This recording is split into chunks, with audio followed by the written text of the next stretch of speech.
Hi, my name is Cindy. I'm from Clay Expression. Thank you for watching our channel today. In this video, I'll be talking about the one essential tool that every potter uses. And this is the cutting wire. We use this cutting wire to release our pieces from the wheel all the time. So in this video, I'm going to show you how to make a durable and strong cutting wire. Do subscribe to our channel by pressing on that subscribe button.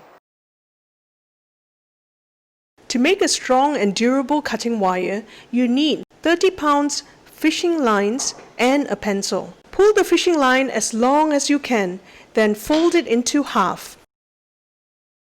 Tie the two loose ends to the table slig or anything that is stationary. Use the pencil and put it through the end side of the fishing line. Then start turning it in one direction. Here's a close-up.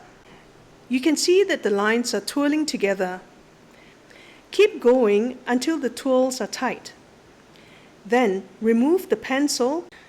Twist the end of the line with your fingers. The line will intertwine, and you can now release the line from the table.